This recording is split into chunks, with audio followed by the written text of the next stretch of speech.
everyone, it's Sally with the Polka Dot Life. Today we're going to be learning a new die cutting technique, we're going to be learning a new stamping technique, and we're going to be seeing a little something new from the holiday catalog that comes out August 4th. Have you ever had a phrase that just takes you back in time to either your own childhood or perhaps when your children were little? That's what this phrase did for me. It's a song that I sang to my children, and it just is a happy phrase. How can you go wrong with "You Are My Sunshine"? Here is our "You Are My Sunshine" card. It is bright and cheery, and it just is going to surely brighten up somebody's mailbox. How can you not smile when you see this? This is our stamp that we are using today. It is the "You Are My Sunshine" stamp. And this is our Stamparatus. It is one of my favorite tools in my craft arsenal. I use it a lot for many different reasons, but today we're going to use it so that we can use more than one color on our stamp and get a nice crisp image. The stamp set we're using is ridiculously awesome, and it has that "You Are My Sunshine." I'm going to park that stamp case here so that it gives me a surface to work on. We are going to be using our Stamp and Write markers. These are not to be confused with our Stampin' blends. These are water-based markers, and the others are alcohol-based, and you do not want to use alcohol on a red rubber stamp. I have a piece of Whisper White cardstock. It's pretty close to 4 by 5 1/4. It's not exactly. And let's just kind of eyeball this where it's going to hit. That's right where I want it. We're going to be die cutting this image. The thing with the Stamparatus, don't ever let your magnets touch because they will shatter. And they're very strong. That's why I had to put this piece of washi tape on them so I could pick it up and move it around. But we want to secure our paper so that it doesn't move as we come on and off of this paper with our stamp. I wanted to have, you will notice, 2 different colors. Wanted to do the Magenta Madness, and I wanted to do the Bumblebee. So this is how we're going to do it. The Stamp and Write markers have 2 ends. This one is a smaller end, and that's great for addressing your envelopes to match or writing your note. And then this is a brush tip, and this is the one if I'm going to ink a stamp up, that is what I want to use. And I'm going to take that, and I am just going to, on the side, not up and down, because you don't want to damage the nib of your marker, because you'll kind of tear it up a little bit. So you want to go over that. Sometimes you may have to get close to it and put some of your breath on it too, if you've waited a little bit to get your ink to transfer. But this Magenta Madness is such a rich color. I'm not sure why I'm getting that little extra color on there. Let's just make sure that nothing is not where it's supposed to be. But we will just keep going back.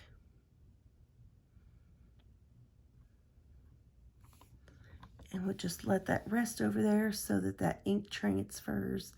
And we'll do this as many times as we feel like it, till we feel that it's the color we would like it to be. These markers are great. Sometimes I forget about them, but they're good for a lot of different techniques. Really can do a lot with them. And let's just do this one more time. So we see, we may come back and do a little bit more. But we're going to move to the Bumblebee. Now we'll bring in our Bumblebee marker. Again, same thing. I'm going to take this edge and get that swoosh And we are just going to keep filling in our image. And you know, with this one, the open time isn't as long for the markers. I think we'll go ahead and do all of it this first time, but then as we go back, we may kind of divide up our sentiment and do it a half at a time.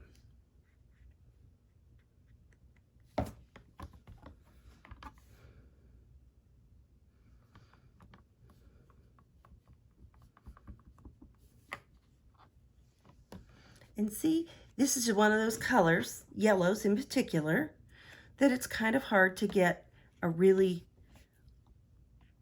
in-depth layer of color, I guess is a, I don't know how you would describe it. But we will do the, from S to S, let's do that. And so that our ink stays a little wetter until we bring it over.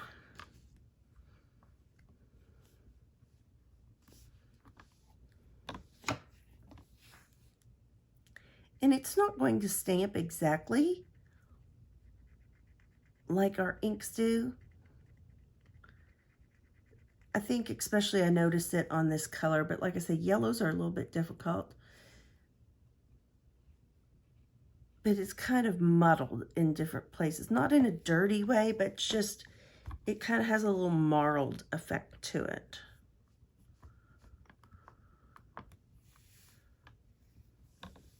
See, so it's starting to come along. I think this S just really takes a lot of ink.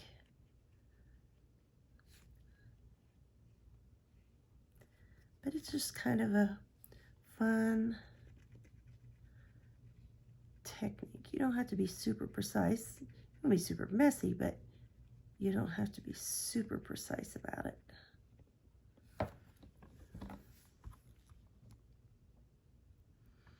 And like I say, just kind of, now if I wanted to, I could have made that heart pink. I guess I didn't even think about that. That would have been a fun little touch. I want to just keep doing this S a few more times. Just feel like it's not as deep as I want it to be, the color. Because this is kind of an off yellow. I think that's good now. And it will dry a little bit lighter. I'm going to take this piece of grid paper and just put it in my Stamparatus, since that has a dirty stamp on it, until I'm finished and can clean it up. We are ready to do some die cutting. I'm going to take my die, and it's metal, it's thin, and this one has some stitching. This comes from the Stitched Nested Label die set. I like to take these Post-it flags because you don't want your image to get shuffled around when you're putting it through your die cutting machine. I forget how many pounds of pressure it puts through it. It puts quite a bit, and you want to make sure that you're not putting this on the part of the image that you want to keep, because you're putting all that pressure down on it, and you don't want it to make it stick to your image and then have it pull up whenever you bring it off of your machine. Now, I apologize. These sometimes do make the camera shake. I will do my best not to.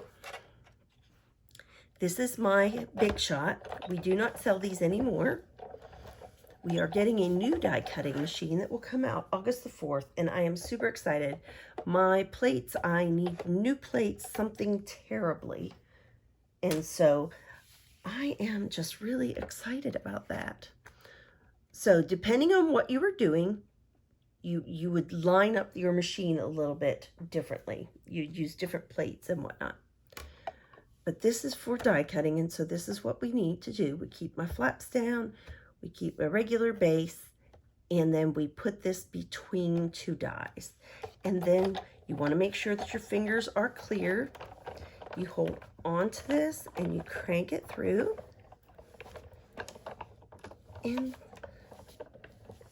since I have more space on this side, I'm just going to crank it through. I'm sorry for the jiggles and wiggles. We'll bring it out.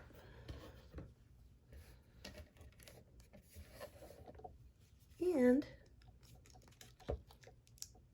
like I say, puts a lot of pressure on that. So sometimes you have to get it out. I love that. I think that's so fun. We're going to set that aside for now. And the other product we're going to be using today is a little sneak peek from the holiday catalog. I can't show you the inside of the catalog just yet, but I can show you this product. These are the Celebration Labels dies, and they're fun. They're a neat shape. They actually show them a lot for treat bags and things for the holidays, where you would die cut paper out of this, and then where this little divot is, that's where you would fold it over the top of a cello bag and maybe staple it on to some goodies. But right now, today, we are going to take the second to the largest die, and we are going to make a shaped card. Sometimes it's just fun to shake things up and do things a little bit differently. So I'm going to work on my base here. I'm going to put my Bumblebee card base down, and the measurements will be on my blog at thepolkadotlife.com, but this is just a standard size A2 card, and it just has just enough room to fit on here. We want, wherever you don't have this die, it's not going to cut, so we don't want it to cut on this fold, because that's what's going to hold our card together. But we want it to be pretty straight, so we're going to put that flat image, or that flat angle at the top, and we are going to go ahead and take these flags and adhere these down to our cardstock.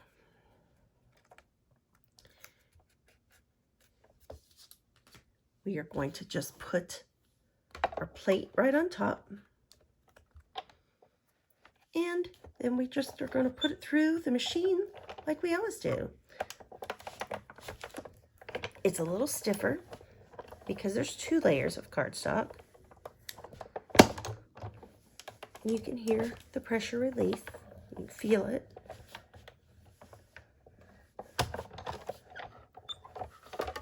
And so we are going to just double check this. You know, I'm not convinced that maybe that this is cut the whole way through, just like I said, because it is such a thick piece of cardstock. So we're going to turn it over and run it through this way.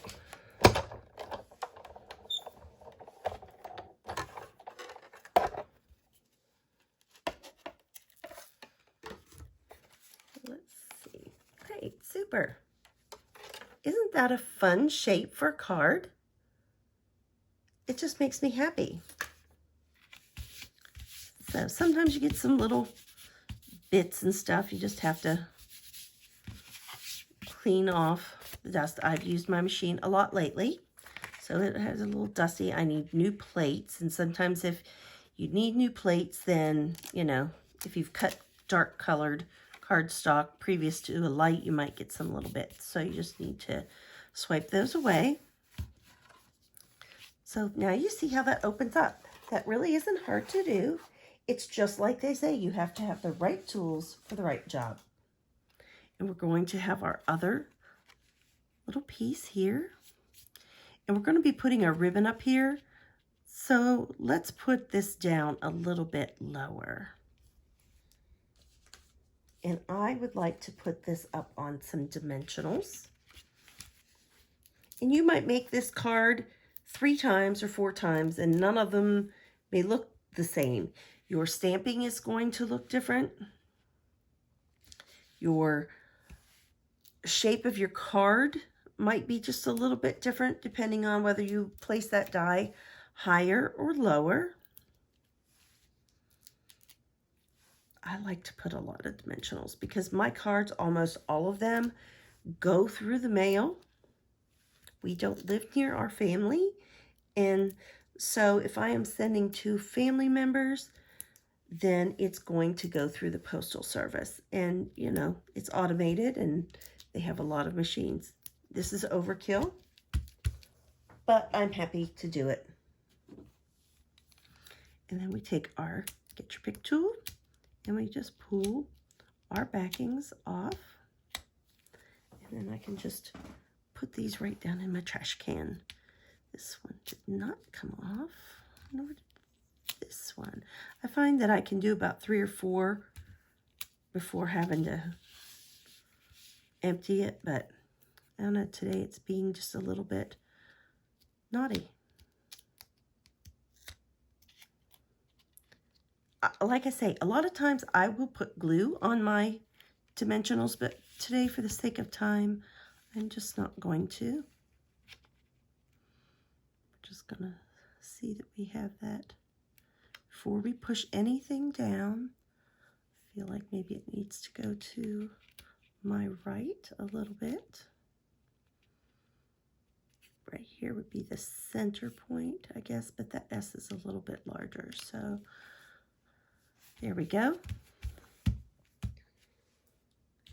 And then we are going to bring in some of our Bumblebee ribbon. It is a gingham.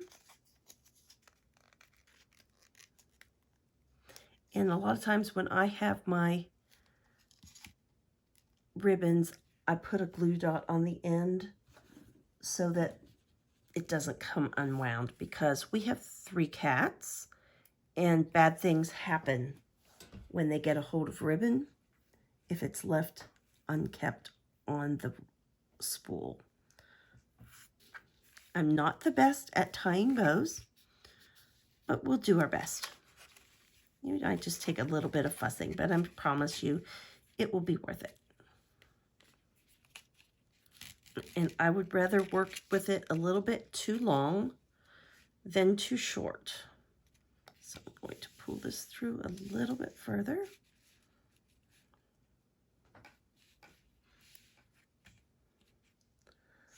Let's see. Okay.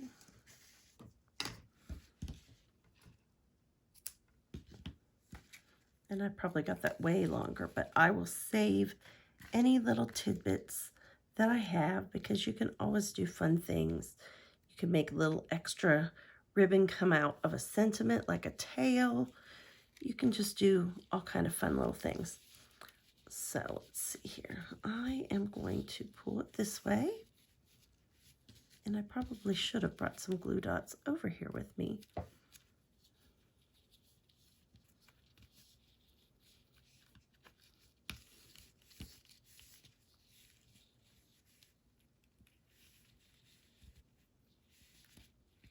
Yep, let's try one more time.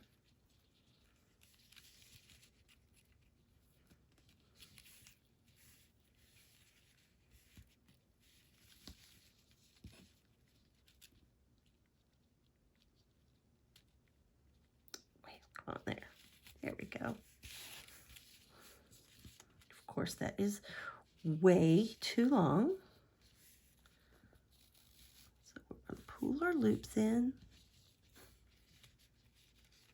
and get this one straightened around. It kind of got turned there as I was pulling it through. And that's the thing with bows. You just kind of have to not be in a hurry about them. You kind of have to show them who's boss. Usually it's the bow for me. And then you can just adjust this however you would like. And like I say, it just takes a little fussing. It is usually very worth it to have a nice bow on a card. I love textile ribbon, all that kind of thing. I wish I could say I was a seamstress. That was my mother's gift and my mother-in-law's gift. But it really, I can mend, I can hold my own, but I'm really not a seamstress. Sorry, I've gotten that out of frame. What I should have done earlier was I should have brought in my glue dots. It would have made my life much easier. I just take your tool, I just get a hold of one and roll it into a ball. Then I'm going to take it back here and I'm just going to secure that knot where I want it.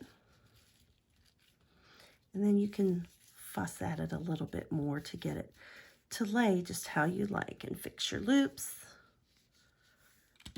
And then we're going to cut our tails.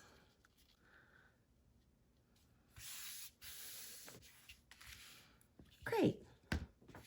I hope that you like it.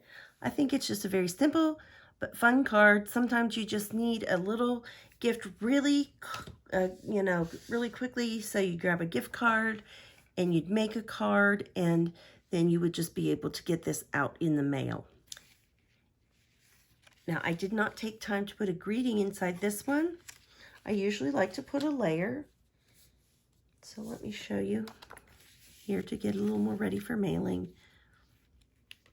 I cut another nested label die just like this. And see, I even took some of those little scraps and put them coming out there. But I just stamped on this one, P.S. I love you. But I might not use that card for somebody I would want to send that to. So I think I will probably just do a plain inside with some ribbon on this one. But I thought the hearts out of that stamp set were kind of fun. And then I just took some of our In Color Designer Series paper and decorated my envelope flat.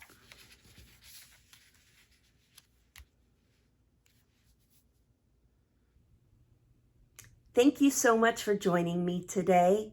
If you would like a copy of the mini holiday catalog sent to you, hop on over to my website, thepolkadotlife.com, and fill out a catalog request form.